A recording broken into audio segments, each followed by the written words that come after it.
everybody. I can get this working today. Oh my gosh.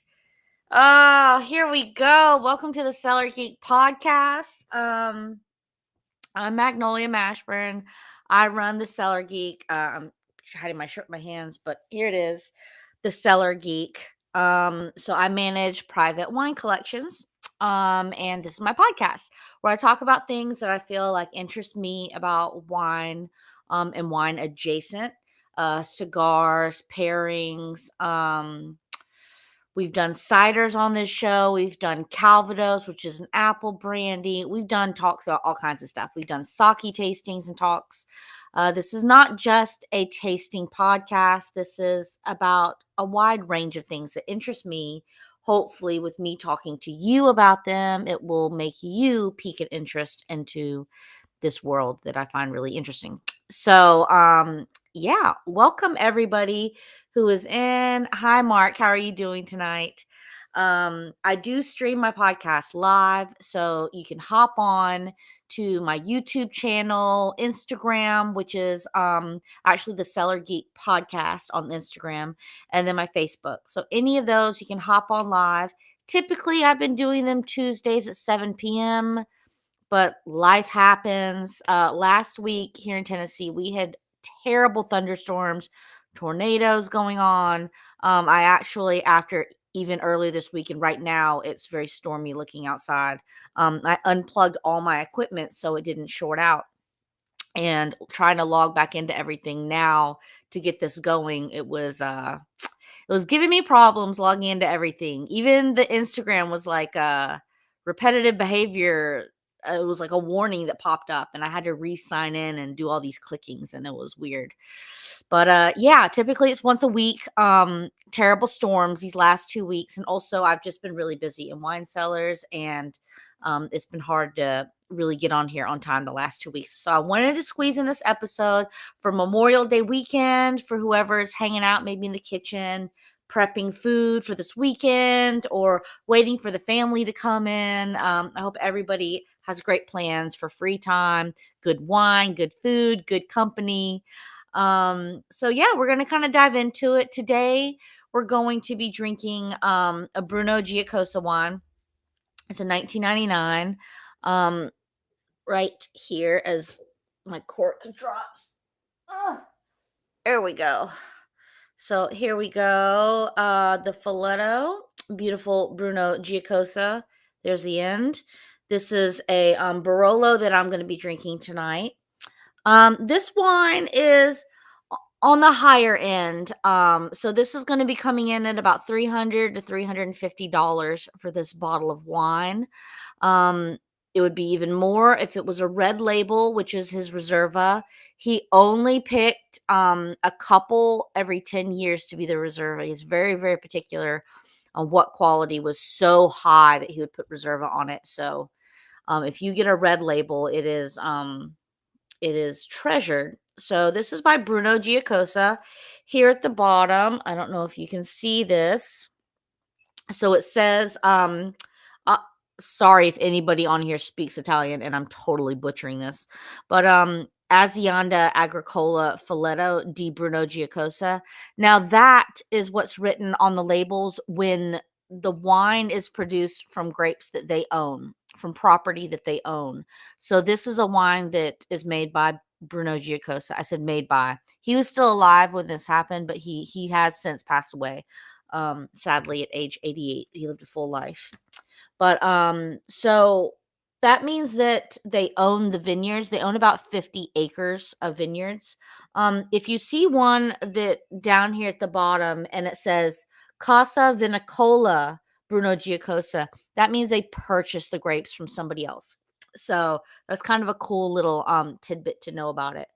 Now, this is a confusing label because there's a lot of words on it, right? It looks like a book right off the front. But what you need to look at is right up top here. So Barolo is going to be the region, and it's also going to let you know what's in the bottle. So this is going to be a Nebbiolo that is in here. That's the grape varietal. Barolo is the region.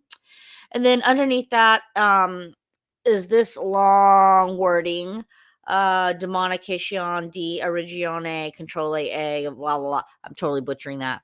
But shortened is DOCG. So that is a classification. So countries have rules that you have to pass in order to be classified a certain way. That's basically like you haven't done that much, so you're like a tabletop wine, all the way up to you've jumped through all these hoops and got all these certifications and done all these things. So you are labeled as one of the top wines as far as your practices go. DOCG is that. DOCG Reserva would be one step up, but DOCG is top notch. Now, there's certain rules on that, okay? And I'll just toss this in as a nugget.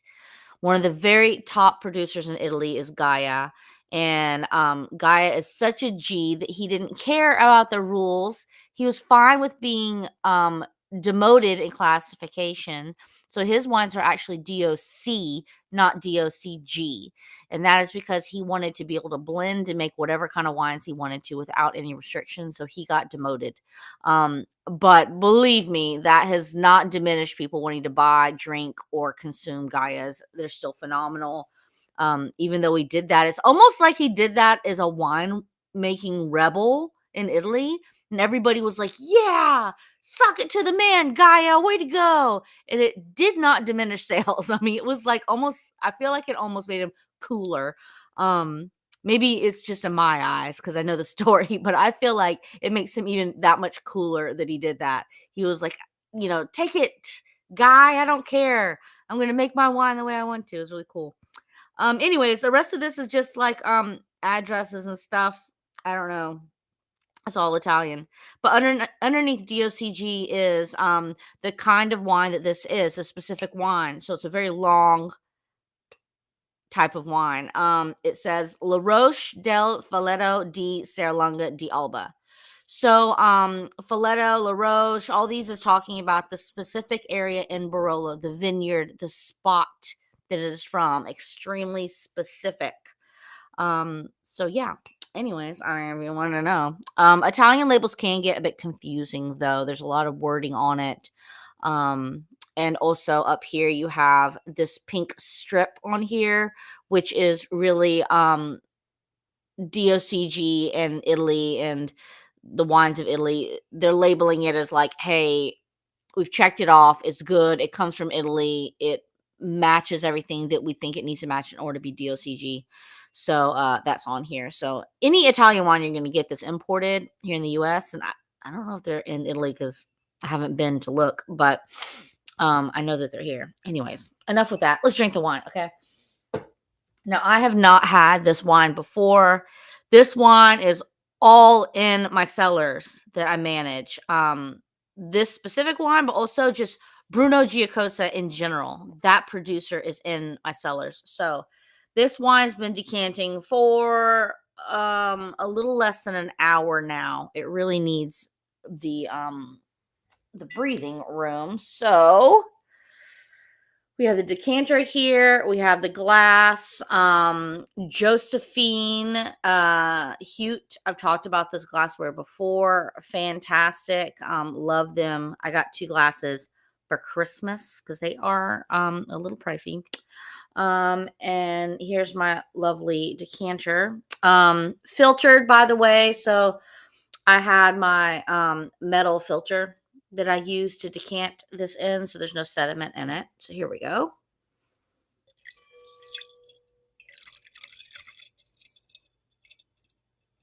If you can tell it all on camera, it is aged, so you're getting a little bit more of that coloring. It's hard to tell on camera, isn't it? Well, it does. Trust me. Can you trust me? Has a little bit of a brownish hue to it.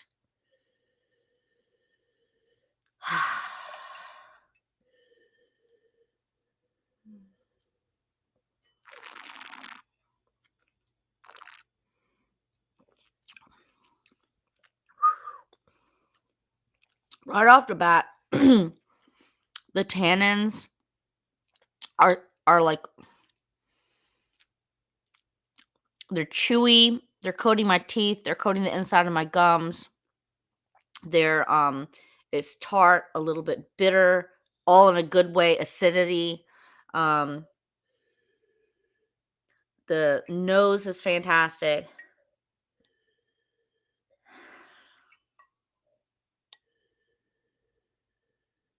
I'm getting a little bit of a flaw nose, like corked, but the one thing with having a corked bottle is it'll always get worse with time. So if you think it's a little bit funky, sometimes it's just some funk. Sometimes it's just florist floor funk that will waft off over time. So it's a little bit of that must on the back end. It's not overpowering by any means. It's just kind of like saying, "Hey, what's up? I'm hanging out here in this corner."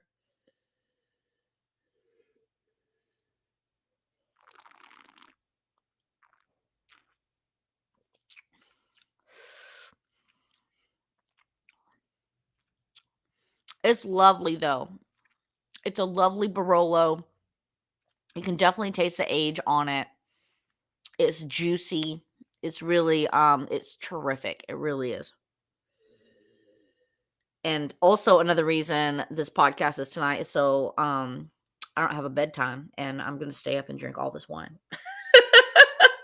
You cannot stop me. Mm.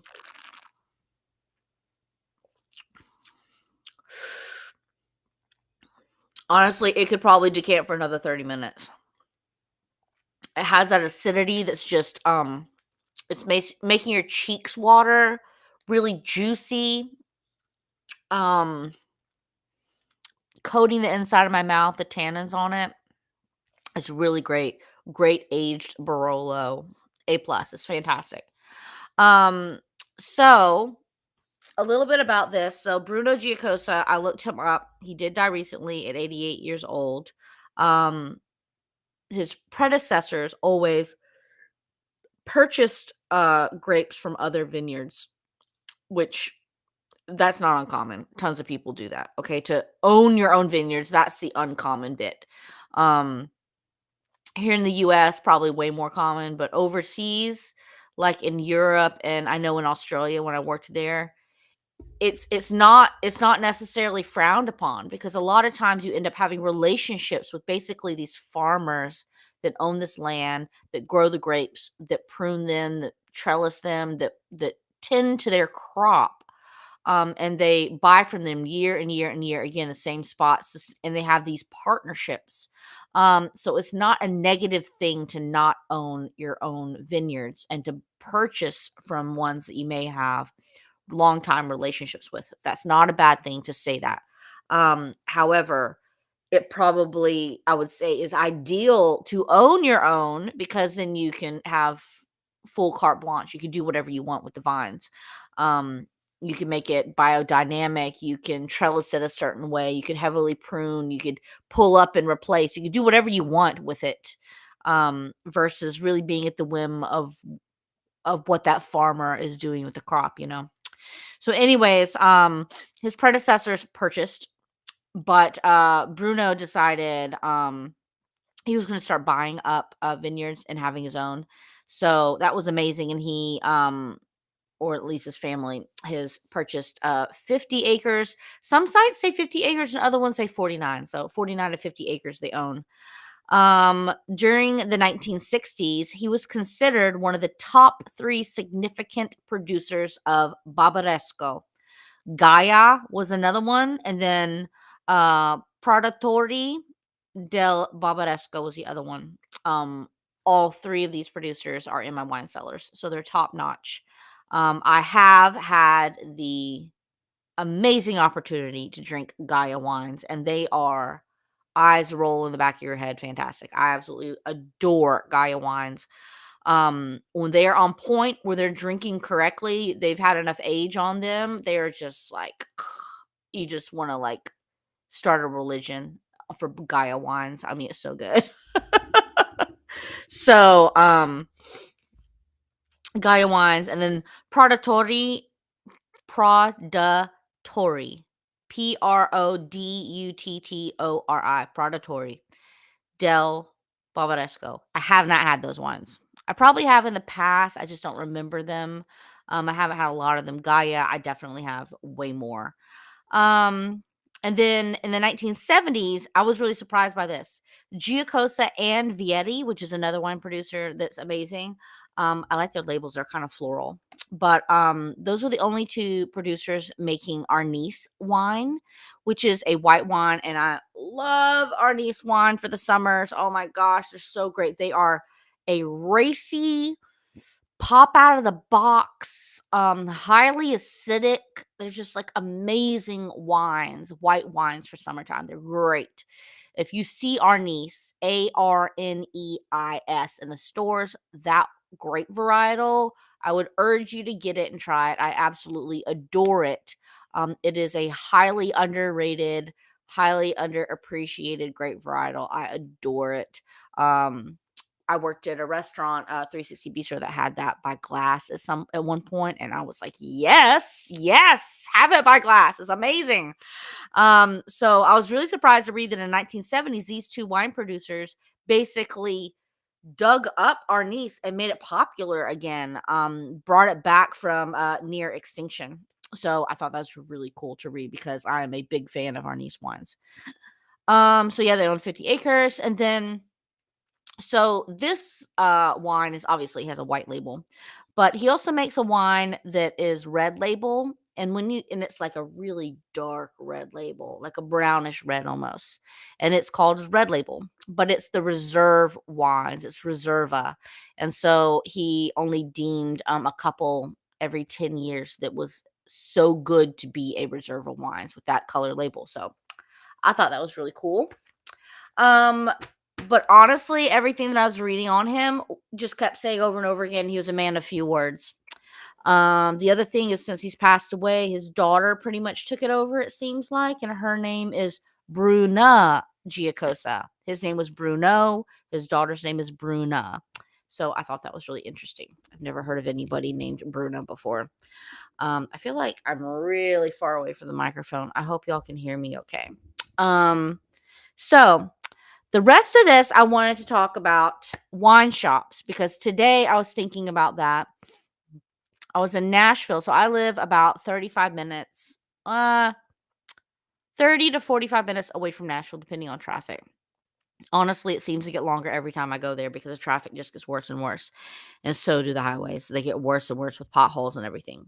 Anyways, I was thinking when I was going there because I was going to wine shops today in Nashville to try and find wines for one of my clients. I was basically his personal shopper today, and delivered wines to him. But it made me think, you know what? I've heard a lot over the years, people asking me what wine shops I go to, why, just recommendations. And I thought, maybe we'll talk about that today. Wine shops. Um, some reasons why I love wine shops, things I look for. So there's different things. One, I like wine shops that have weird things in them. I like to look for the oddities. I mean, today I picked up a wine. Um, it's not even a red wine. It's like a almost like a glow out of Slovenia. It looked funky. I love whenever I see a Slovenian wine, I pick it up. So yeah, grabbed that, grabbed some sparklings. I grabbed all kinds of stuff. Nothing I've had before. Probably the only thing I grabbed that I've had before is Patrick Puce Chablis. I love him as a producer. And there was a wine shop that had Patrick Puce as soon as he walked in, and I was like, "Thank you very much," and I took him. But that is something that I look for wine shops is odd wines.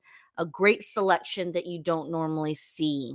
So there's tons of wine shops around that have wines you find everywhere. They're the same stuff everywhere. It's, mass produced. It's the most common labels. It's the stuff people have heard of. Nothing wrong with that. Obviously, they sell and people buy and consume. Otherwise, they wouldn't make so much money. But for me personally, I like to find the more boutique wine shops than those. So that is one thing I look for in a wine shop is that it has different things. odd wines. I love a dusty wine shop too. I love one that's a bit unorganized, some things shoved in corners, boxes piled up, forgotten about corners. Just a shop that's been there a long time, because then I get to dig around and find some hidden gems, or maybe some wines they thought they had sold out of but were tucked behind some others. I love that. So, and there's some wine shops on my list here that I'm going to talk about that are like that. And another thing I look for is the staff. What is the staff like? Are they welcoming? Do they help you? Are they knowledgeable about the shop? Those are all the kind of things that I look for in wine shops. And also parking. Okay, I don't know where everybody lives.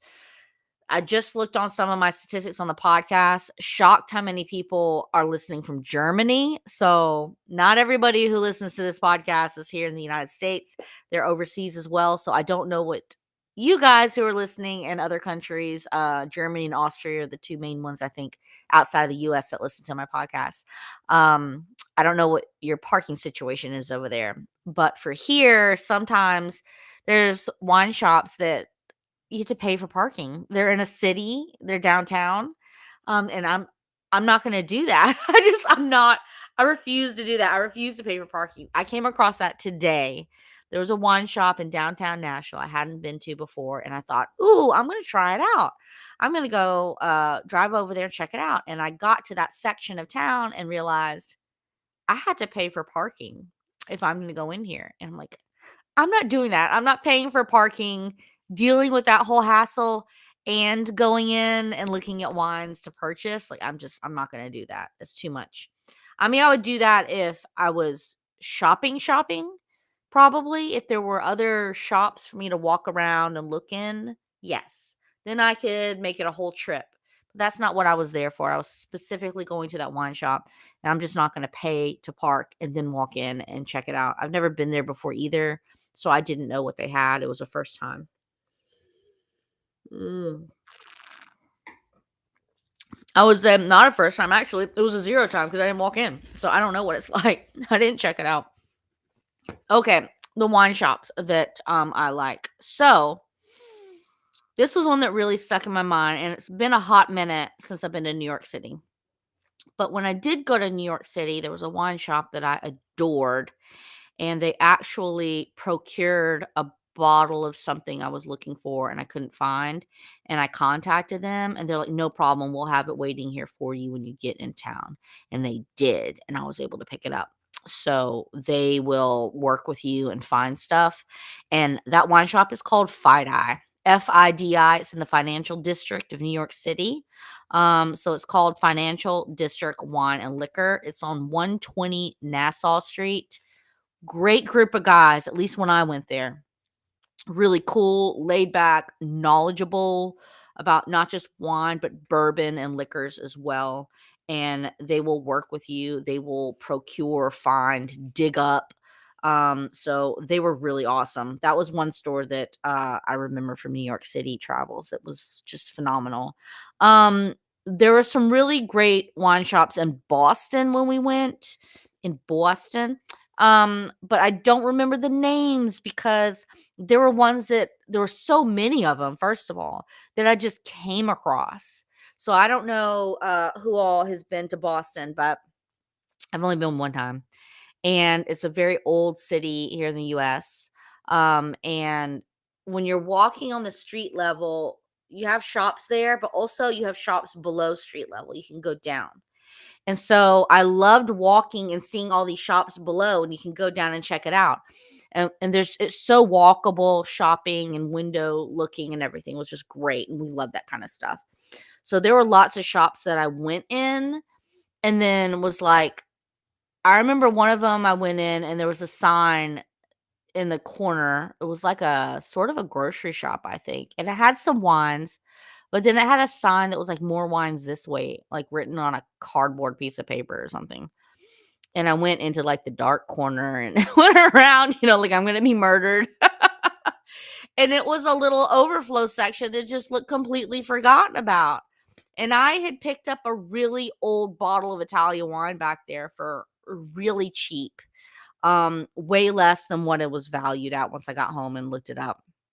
But, I love those kind of wine shops, those ones you find that are just, like, hidden, forgotten about. Maybe over the years, they've turned into something else. There was a wine shop, it's totally closed now, actually, but it changed before it closed, that was in town here in Murfreesboro, Tennessee, that was like that. They started out as a high-end wine shop at some point, and then they had merged into liquor. And so they had turned into this small bottle liquor store. And I saw this when I would go in there, that you would see workers, like construction workers and stuff, coming in the morning time when they opened and lunch breaks and buying those small bottles of liquors because they're drinking on the job. And so they became that kind of store where they were just basically a liquor store. People were just coming in buying just liquor bottles and booze. And it was in a tougher part of town too. But for me, I enjoyed going to the wine section, and there were literally bottles covered in dust and bins deep in the back of shelves, completely forgotten about. I wish I could roll back the clock and I would have taken advantage of it more, because there were some penfolds that were old, penfold Grange that were in there in a glass case that were very much underpriced. And I wish I would have just bit the bullet and bought them, which would have put me in the hole a bit back then. But I just wish I would have gotten them, because by the time I went back, they were totally gone. Somebody else grabbed all of them. But, yeah, now, I mean, that shop's closed, but I loved it was a point in time that you were kind of catching that, you know? And there's a lot of shops that are like that you kinda catch, where they have this section that's been forgotten about. Somebody hasn't taken the time to reevaluate, clean up, reorganize those wine sections. It's like a jungle in there over time, and I love those kinda wine shops. So, um, Boston, great wine shops and great hidden gems everywhere. I don't have the names of any of them because, like I said, it was just stuff that you stumbled upon. Over and over and over again, I stumbled upon those in Boston. It's such an old city too. So yeah, I mean, if you ever travel there, we really enjoyed it as a trip. It was a great spot, great food, great people, great a walkable city, which we love as well.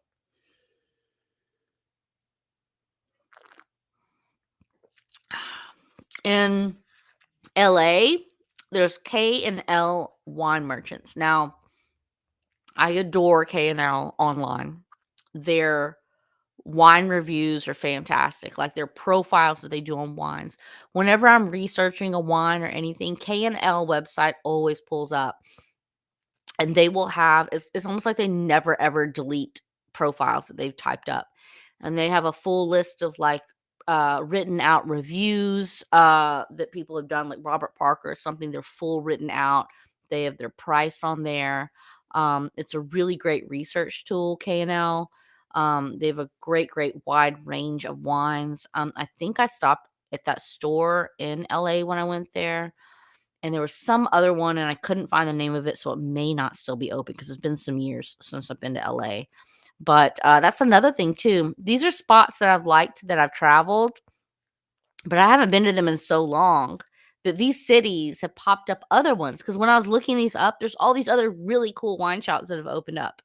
And even though I do order wines online, there's certain merchants that I purchase from that I have accounts with. But I love supporting local bottle shops, local wine shops, whatever you want to call them.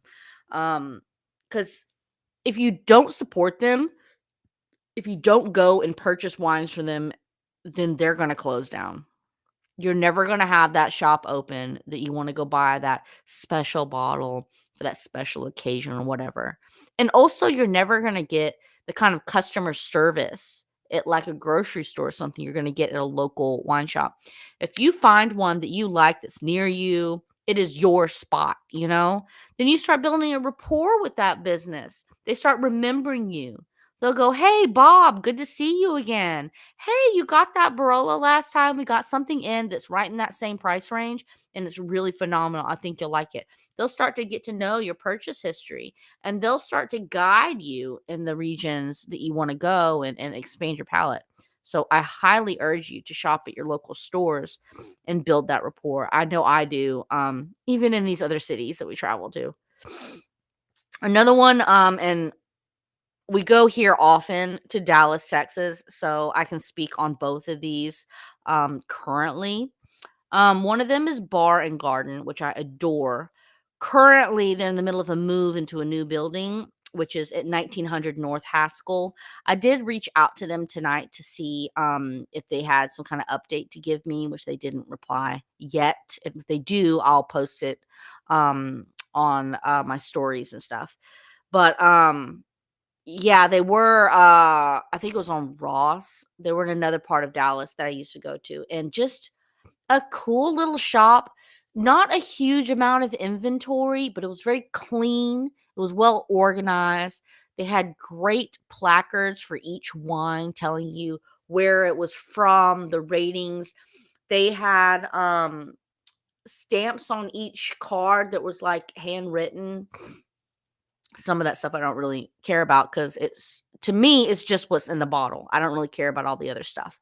But they did have things on there like if it was biodynamic, was it a female-owned winery, was it eco-friendly, was it vegan, all these different things. Like, it had all this stuff on there to market for you, but I really enjoyed it, and they were always so nice, and they remembered me. I've tagged them a lot over the years every time I go there. Actually, on my Cellar Geek Instagram page, there's a whole reel on the wine shop because I really adore them. I still own a lot of bottles from Bar and Garden. It's a great spot. Um, but it is in the middle of reopening, so it is not currently open in Dallas. One that is currently open in Dallas, though, is Dallas Fine Wine and Spirits.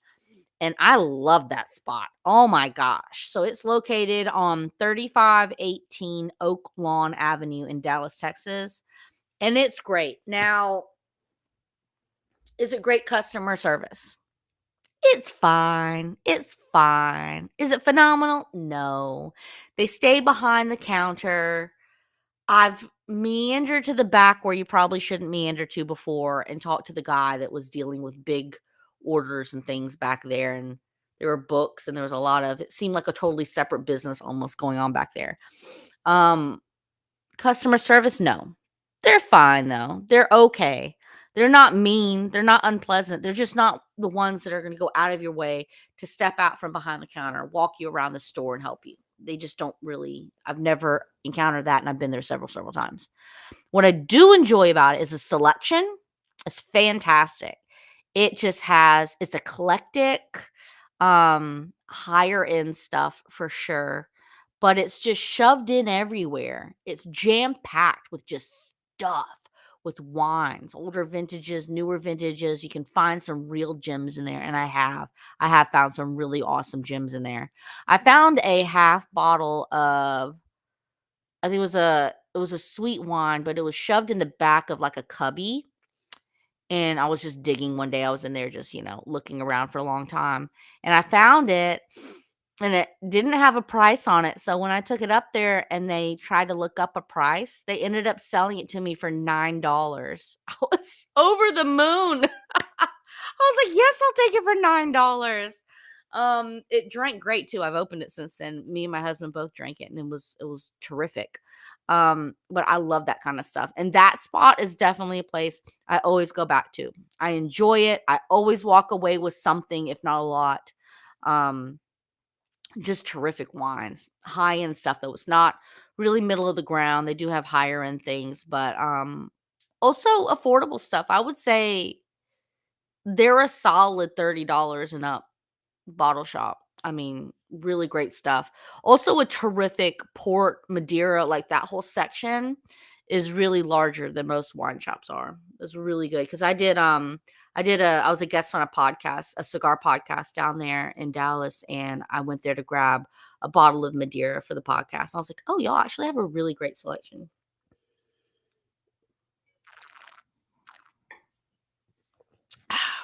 So, okay, we've covered Dallas, we've covered LA, we've covered New York City, we've covered Boston. Let's reel it into hometown. Let's reel it into where I'm at, which is Nashville, Tennessee. And listen, these are not the only shops. There are lots in Nashville and also the suburbs of Nashville on the outsides. There are lots of shops. There's shops in Brentwood, Tennessee. There's shops in Franklin, Tennessee. There's shops in like Columbia, Thompson Station. There's all kinds of areas outside of Nashville, like proper, that have great stuff. I didn't go to those today, and I typically do not drive to those. Um, in this particular situation, these are ones that are located in Nashville, Nashville. So these are the ones that are my go-tos, and I thoroughly enjoy them, and I'll tell you why. So the first stop for me is Grand Cru in Nashville. They are at 3433 Murphy Road, and they are terrific. I always leave with wines from there. Um, the customer service, top notch, fantastic. They are extremely knowledgeable. It doesn't matter who is in there. They know their wines. They know their wines, as in also their wines that they have. They know where they are. They know what's in stock. They readily switch out their stock because it's a smaller shop. So they often change things out, which is great. So if it's a regular spot, you're going in there knowing that you're going to find something new. They keep it refreshed. They also have a cellar in there that has their higher end stuff. It's like a cooled room, which I think is really cool. Um, it's a small shop, but man, it is packed. It's organized, it's very organized, but they have fit in a lot of wines. Done a great job of using the space, using wall racks. Yeah, they've just done a fantastic job. I really enjoy that shop. They're really, really great, and I always stop there, and I always find something great. High end, something funky, something different, whatever. They have the whole spectrum. They have a great liquor corner as well. I find is really fantastic. They're just really great. They've always treated me well at Grand Cru, and I thoroughly enjoy them. So shout out to them. They were so cool to me today as well. Another wine shop that's great is Woodland Wine Merchants. There's two locations in Nashville. There's 1001 Woodland Street. That's the one I went to today. And then there's 4101 Charlotte Avenue. I've been there before. Both are fantastic wine shops. So I could spend so long in their wine shop just staring at the bottles. There's so much in there. There's so much that I don't know that's in there because they have not your run of your mill wine producers. Now, that is the place that I found the Patrick Puce Chablis. But quite honestly, I'm not mad at it. Well, first off, I love Patrick Puce, so I'm not mad at it for that reason. But I'm not mad at it because Patrick Puce is not the most common Chablis like wine producer. It's almost like a if you know, you know. If you know Patrick Puce Chablis, you know Patrick Puce Chablis. So they had that there, which is fantastic. But I don't ding them for that, saying that they have more of like well-known wine producers. They had some.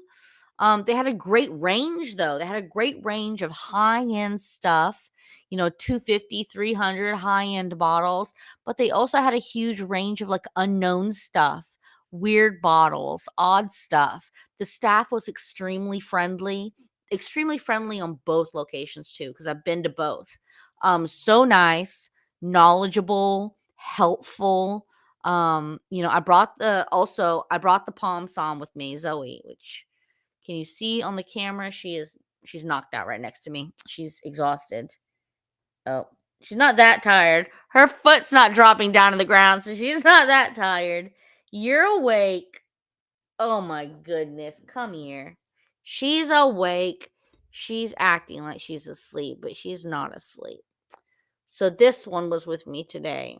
Wine shopping. I'm doing wine deliveries. Oh, maybe she is really tired. You gonna go back to sleep? Yeah. Okay. Go back to sleep. She's like, let me down. Let me go back to my spot. There she goes. Plop right down. But all the wine shops were very welcoming to Zoe. And Woodland Wine Shops is no different. Not Dallas, Grand Cru gave her puppy treats, so they were all very puppy-friendly stores, which I love because I love to bring Zoe with me. I think she's very well behaved and, but I'm partial. Most of the time, you don't even know there's a dog in the store because she doesn't make any noises. But, Woodland Wine Merchants, fantastic. Also, a bonus of all these, they have their own parking lot, so that's a bonus. Grand Cru, probably the worst parking lot out of all of them because it's really small.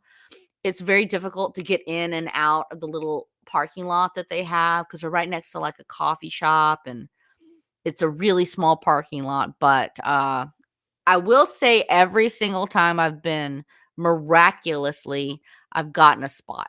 Even today, it was jam-packed full in there, and I got a spot. They have marked parking spots in front of the Grand Cru, shop.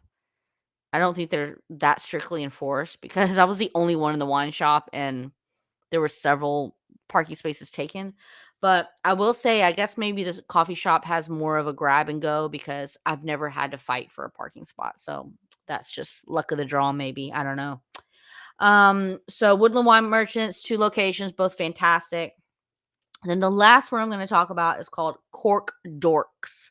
I think it's Cork Dorks Midtown is might be the full name. But I went to the one on 1610 Church Street. I've been there before. Great parking lot, lots of spaces. And you would look at Cork Dorks and you would think this is like a corporate store. It's like a chain, it's like a Pogo's or something. I don't know if Cork Dorks is part of a chain or not, but I will say it doesn't read like one.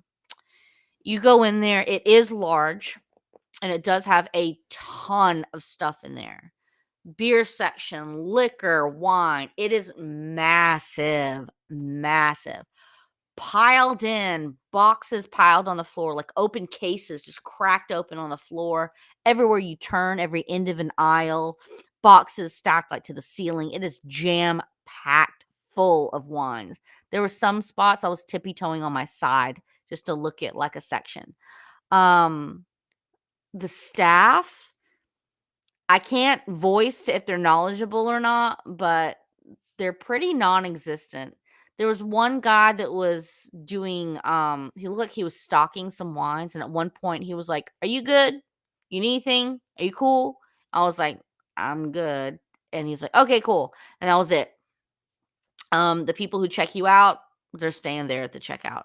So as far as staffing goes, I did not, nor have I ever, when I go in there, experience any kind of overwhelming staff help. Um, which might be helpful because it is jam-packed with wines, like, super full. Great stuff. They have high-end wines. They have, well-known wine producers, and they got weird stuff too because they have so much wine. They have everything. They have your run-of-the-mill, like, boxes of wines. They have your cheap wines. They have your I mean, they just have everything all the way up to very high end. They have the whole gamut. So I love going in there because you can really find some gems at Cork Dorks. You can go in there and really dig around and find like some cool stuff. And I will say I did feel a little overwhelmed today in there. There was so much, but that might have been because I'd already been to 2 other wine shops and I had already got a lot of wines and, I just felt like a little bit more I tapped out already on what I should have purchased for myself, and so I was just looking for one of my clients, so I was really tunnel vision, which worked out great because I ended up finding all these older vintage Chiantis that they had in the section, so it just really worked out fantastic. But, yeah, I really enjoy that store. It's another store you could get lost in. Like, you could really be in there a long time.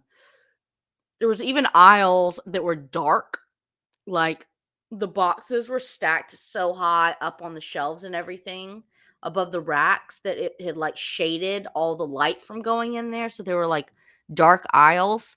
I could have definitely had a flashlight looking in those sections, but I enjoy that. That's a plus for me. I go, "Oh, yeah, that's gonna help me dig into this even more. Sign me up." If I went back there, I definitely probably would stay in there even longer, but I started feeling a little rushed. Rain was coming and traffic and everything, so I felt a little rushed out of there. But those are all my top wine shops. So in Nashville, it's Grand Cru, Woodland Wine Merchants. Both locations are great. Cork Dorks. In Dallas Fine Wine and Spirits is open. Fantastic spot to go. Bar and Garden is also a great spot for me. They just are not currently open because they're in the middle of moving. If I get an update from them, I will share it with you guys if they have a current ETA or status. They moved from in a strip mall to like purchasing a building. So I think they're having to do a lot of renovations for the building. So if I get any update from them, I'll let you know. We talked about Boston and all the super hidden gems everywhere, wine shops, holes in the wall, dig into it, great places. LA, K&L Wine Merchants, New York City, Fight Eye, still open. When I went, they were awesome. I love Fight Eye. I love the financial district though. It's a great spot. So yeah, I encourage you guys to go out there, find your wine shop, find your local wine shop, check them out, build a rapport, build a relationship with them. They'll get to know you, get to know your taste and everything. And yeah, I encourage you to support them and keep them open. I'm going to enjoy my Memorial Day weekend. I am very tired right now. I've been working really hard on wine stuff. I still honestly have wine work to do tonight. So I need to sit down and build a whole email to one of my clients that I delivered wines to today. If you're listening to this podcast, mister, I still have time. I'm still going to work on your email. So I need to send him a whole email on all the wines I dropped off. But yeah, I'm going to try to stay awake and do this because earlier my husband caught me on the couch and I had fallen asleep in the sitting position holding my laptop on my lap. I was doing research and I'd fallen asleep, my head completely backwards, like back with my mouth open. And he was like, "What are you doing?" And I was like, "What? What?" He walked in.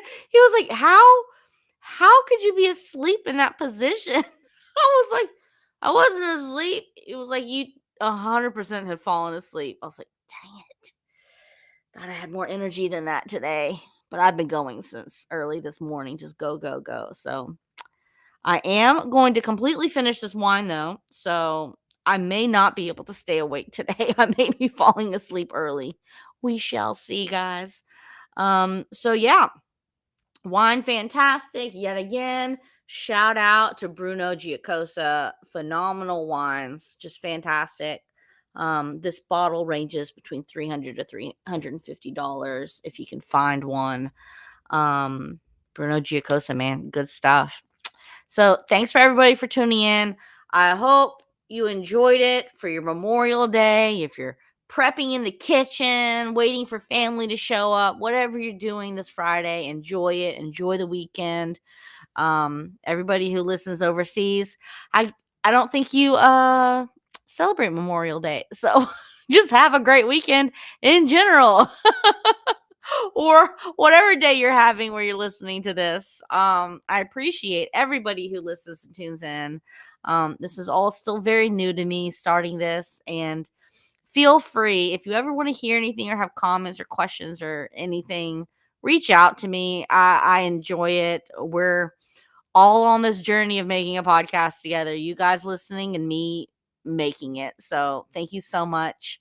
And I will see you guys later. Hopefully I can see y'all back on regular Tuesdays. We'll see how the thunderstorms and tornadoes go here in Tennessee. All right, here we go. Haley, this is for you. I do do do do do. I do do do do do do. Boo boo doo boo boo boo doo doo doo doo doo doo doo. We're ending the podcast.